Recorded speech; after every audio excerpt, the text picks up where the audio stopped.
হয়তো এই দ্বারকার ডুবে যাওয়া অনুচিত, কিন্তু যে স্থানে রাধার মতো পবিত্র ব্যক্তিকে সম্মান করা হয় না, যেখানে রাধার মতো পবিত্র দেবীর কোনো স্থান নেই, সেই স্থান ডুবে যাওয়াই উচিত। শ্রী রাধাকে আমরা কখনো ঘৃণা করতেই পারি না। তাতশ্রী, রাধা মা তো আমাদের মায়ের সমান, ওনাকে ফিরিয়ে আনুন।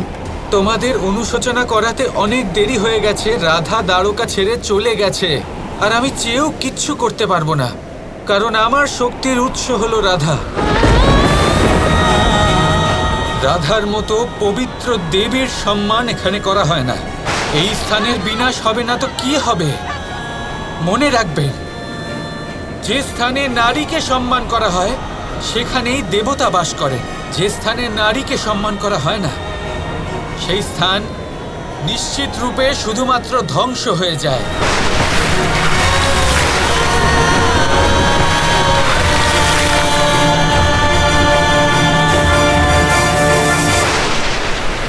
আজ কৃষ্ণের সাথে সমগ্র দ্বারকাও ডুবে যাবে। আজ অন্ত হবে কৃষ্ণের অস্তিত্বের, আর তারপর আরম্ভ হবে নতুন অধ্যায়ের। সাম্বের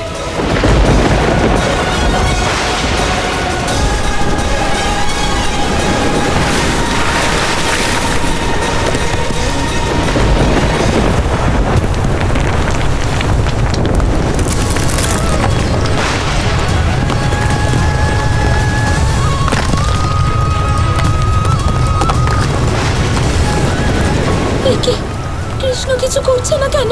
দ্বারকাকে কেন রক্ষা করছে না?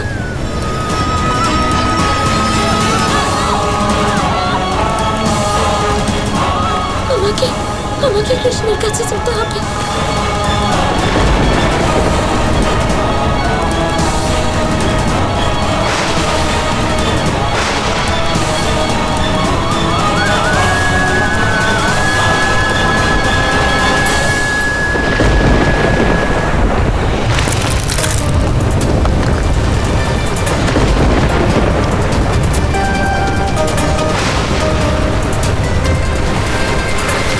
কৃষ্ণ অসংখ্যবার আমার জন্য প্রাণ সংকটে রেখেছে, এবার আমার পালা।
যদি কৃষ্ণ দ্বারকাকে না বাঁচাতে পারে, তাহলে রাধা কৃষ্ণের সাথে জলে সমাধি নেবে।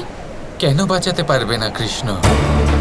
এখন যখন ওর রাধা, ওর প্রেম, ওর শক্তি ওর কাছে আছে, কৃষ্ণ অবশ্যই চেষ্টা করবে।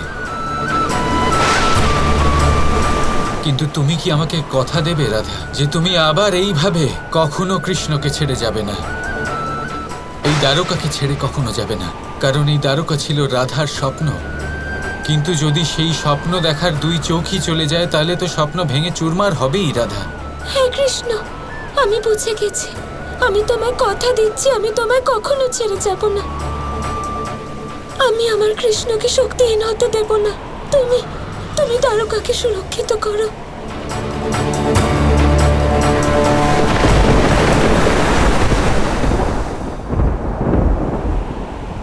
যখন রাধা দ্বারকাতে ফিরে এসেছে, তখন দ্বারকার পতন কিছুতেই হবে না।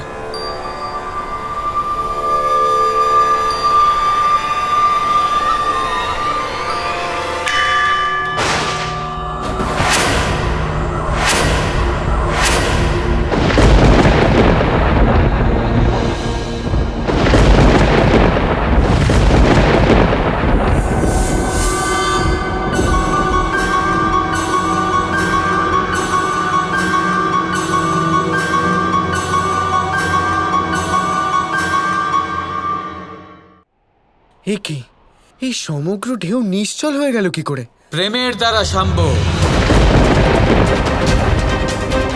সেই প্রেম যা তোমাকে চলাফেরা করতে সক্ষম করেছে, সেই প্রেম যে তোমাকে গতি দিয়েছে, আজ সেই প্রেম এই বিনাশকারী ঢেউকেও থামিয়ে দিতে পারে, এর গতি রুদ্ধ করতে পারে শাম্ব। আজ শাম্ব তুমি হারবে, কারণ নিজের মাতার প্রতি তোমার এই প্রেম প্রেম নয়, এ হলো অহংকার, এ হলো লেনদেন। যদি প্রেম থাকতো তাহলে জাম্ববতীর থেকে প্রাপ্ত শক্তি দ্বারা তুমি এক নতুন দ্বারকা সৃজন করতে, এই দ্বারকার মঙ্গল করতে, কখনোই এর বিনাশ করার চেষ্টা করতে না। আজ তোমার এই অহংকার, তোমার এই লেনদেন হেরে যাচ্ছে,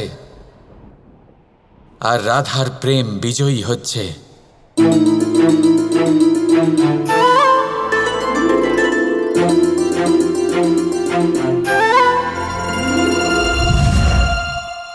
যতদিন দ্বারকা থাকবে, যতদিন কৃষ্ণ থাকবে, দ্বারকা সর্বদা স্থির থাকবে, কারণ দ্বারকাই তো কৃষ্ণের হৃদয়ের দ্বার।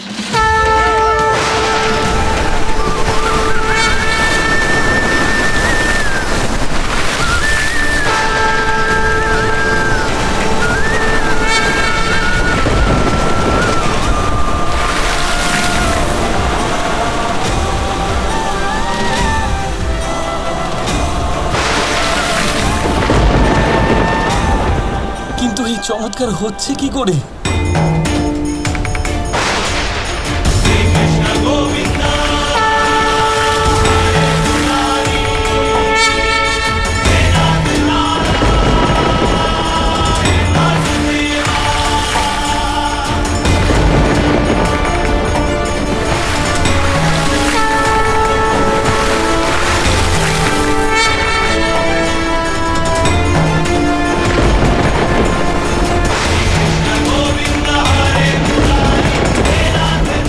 নিজের আঙুলে গোবর্ধনকে তুলে একবার বৃন্দাবনকে বাঁচিয়েছিলে কৃষ্ণ, আজ দ্বারকাকে উদ্ধার করলে।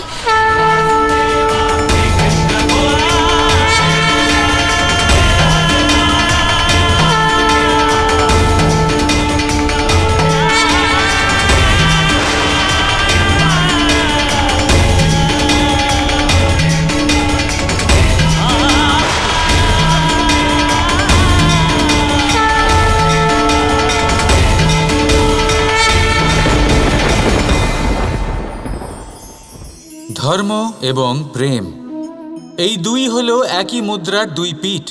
যদি এদের মধ্যে কোনোটা নষ্ট হয়ে যায় তাহলে দ্বিতীয়টাও থাকে না।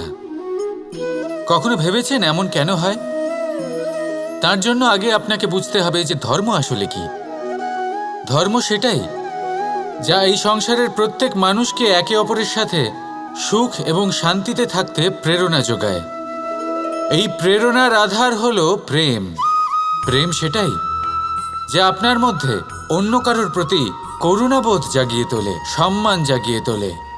এবার যদি প্রেম চলে যায় তাহলে সবার আগে বিনাশ হবে সম্মান আর করুণাবোধের। এবার যেখানে না প্রেম রয়েছে, না সম্মান রয়েছে, না করুণা রয়েছে, সেখানে ধর্ম কিভাবে বাস করবে? অশুভ ইচ্ছে জাগ্রত হয়ে ওঠে, ক্রোধ জাগ্রত হয়ে ওঠে, অহংকার জাগ্রত হয়ে ওঠে, আর তারপর আরম্ভ হয় অধর্মের। তাই যা যা ভাবনা আপনার অন্তরে প্রবেশ করছে করতে দিন, কিন্তু যাই হোক না কেন এই প্রেমকে নিজের থেকে দূরে যেতে দেবেন না। এই প্রেমকে চিরকাল নিজের কাছে রাখুন, নিজের হৃদয়। আর এই প্রেম ভাব নিয়ে বলুন, রাধা রাধা।